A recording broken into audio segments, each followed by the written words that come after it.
I want to explain the first Brahma Vihara, which is loving kindness or called metta. One example. So I had a fellow teacher, Buddhist teacher, and he gave one example of how he practiced metta. He said whenever his mother called him, he used to feel kind of annoyed because he didn't really have such a great relationship with his mother.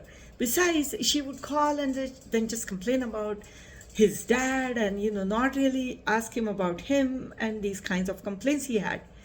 After he decided to practice metta, what he did was whenever he got a call from his mother and whenever he was listening to her, he started practicing loving kindness, as in goodwill wishes to her, that may you be happy, may you find peace, may you find love. These kinds of good wishes, he would start repeating them in his mind. By repeating them, what happens is our attention gets redirected to those good feelings. As a result, he was able to be very patient and just listen to her. And then eventually he realized that all she wanted from him was a good listener, somebody who would understand the complaint she had. Of course, if the goal of my Buddhist teacher was that the mother should understand him and ask him about him, then it really wasn't a good place to go to. And once he realized that and started practicing metta, that really helped him to have a much better patience and relationship with his mother.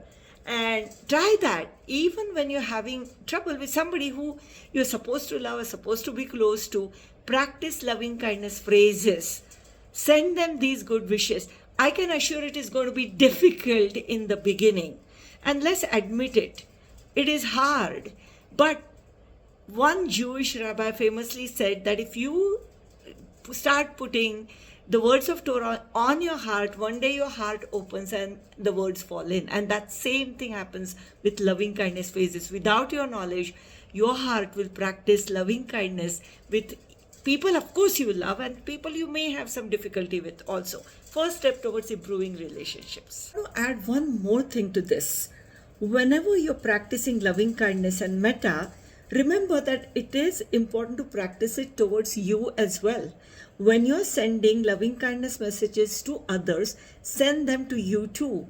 In fact, sometimes when I'm having a hard time wishing well for someone with whom I have difficulty, then what I do is I first send those goodwill wishes to myself. May I be happy, may I find resilience, may I find ways to solve this problem, whatever it is that I need at that time. And then I send the good wishes to the other person, and that really helps. So any difficulty you have about this, write to me and let's solve it.